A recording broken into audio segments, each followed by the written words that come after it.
Hello friends, I'm Calypsia. Welcome to my channel. Today we are going to be talking about social media because I think I want to have a rant about it. And it's way easier to blame external factors as opposed to blaming ourselves because we're never the problem.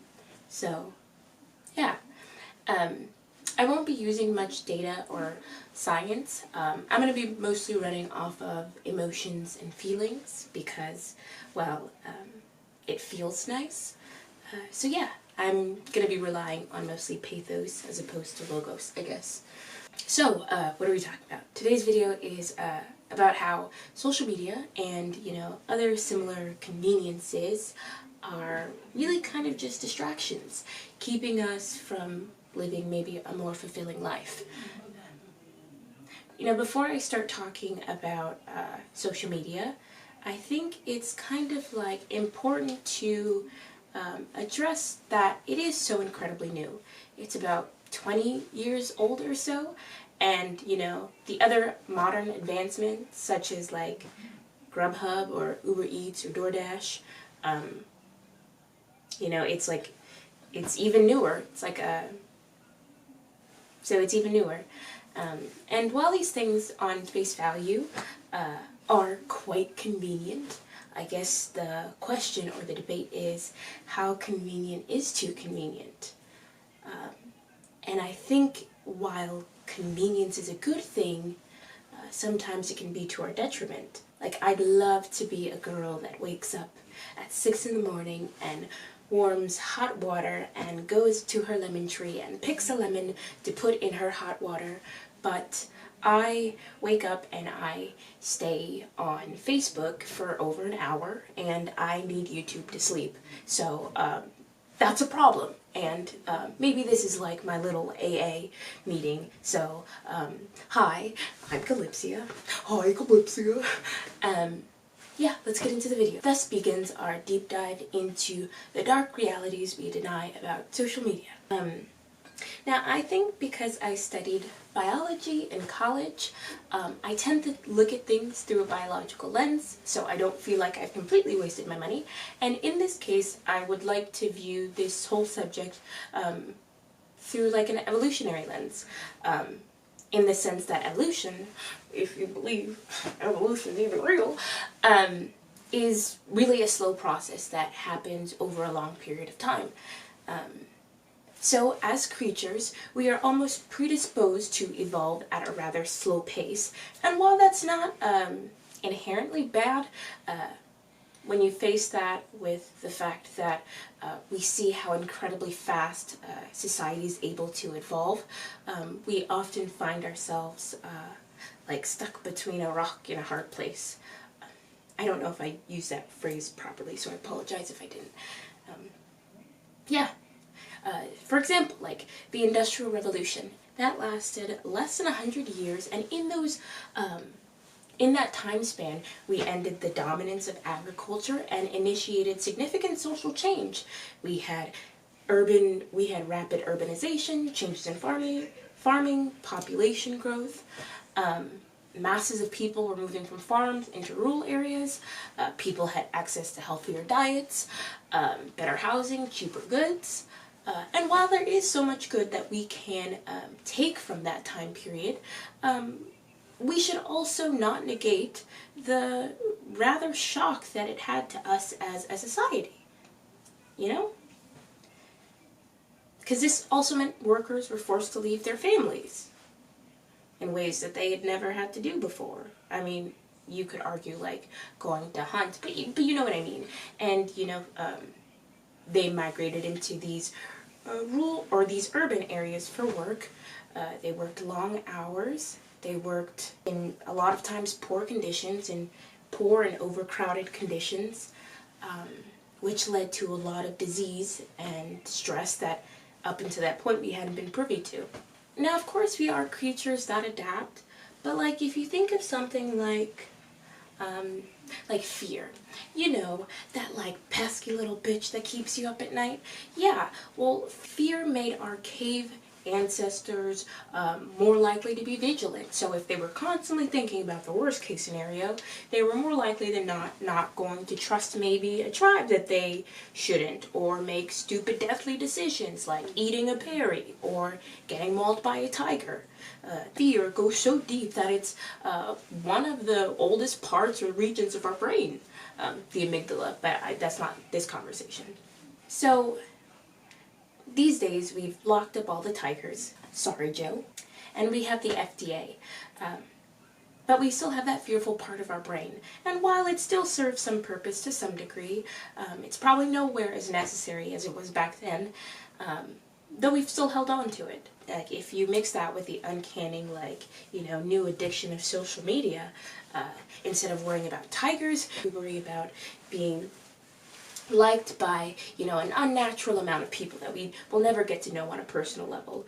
Before you say anything, I realize the hypocrisy.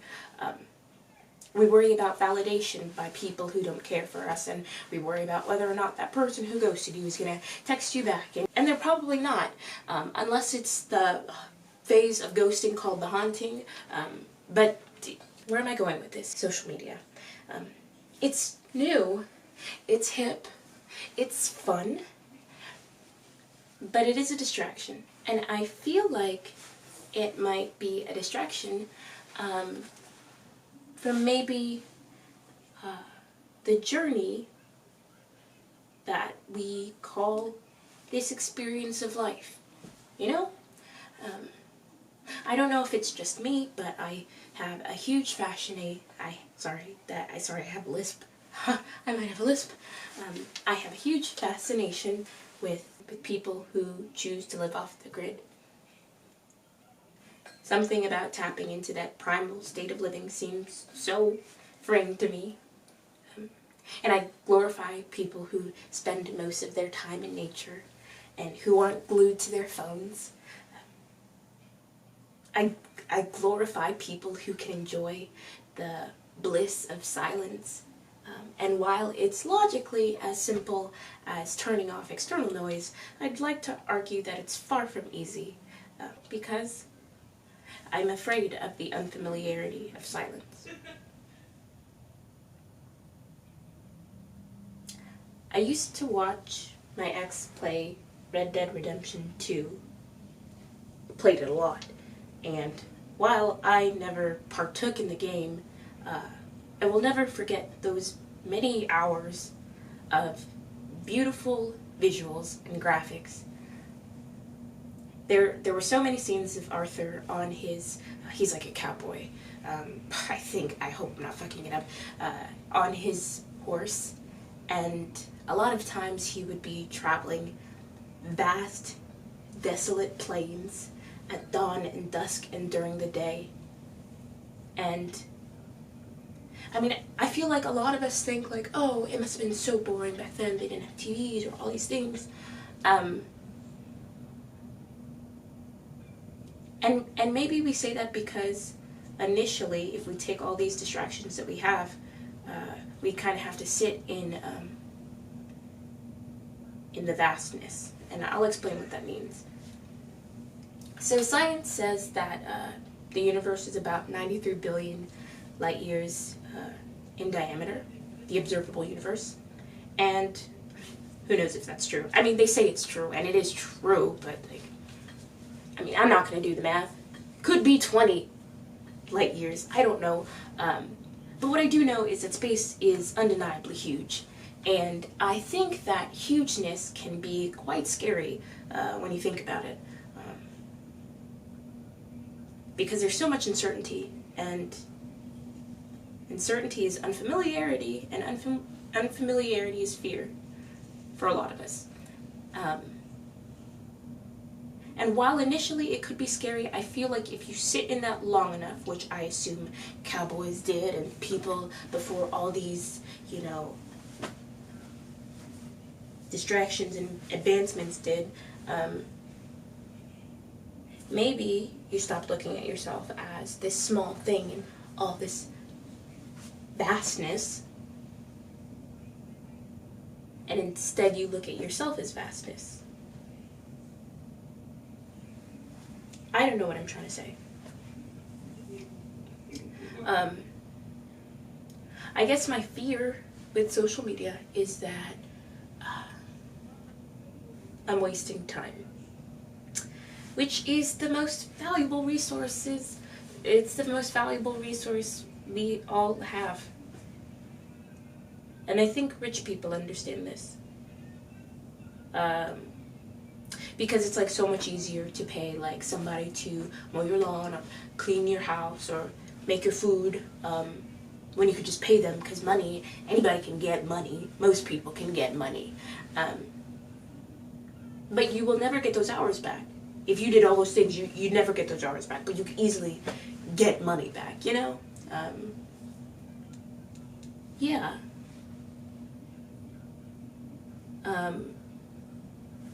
That's kind of, yeah. So while I do know it serves, while I do know social media has done such good, and it, it helps out so many businesses, and it has allowed us to get closer to each other.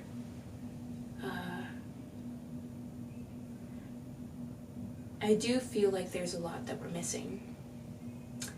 And I would like to be able to step outside of the trance that is social media in order to, I don't know, in order to live a life that feels more fulfilling. That's pretty much all I had to say. If you agree, reach out to me. Let's have conversations about this, because this is, I think about this way too much. But yeah, I kind of just had that on my chest and I wanted to get it off my chest. So yeah, thank you for coming to my TED Talk. Have a great night or day, or yeah. Ciao. Ciao. Ciao.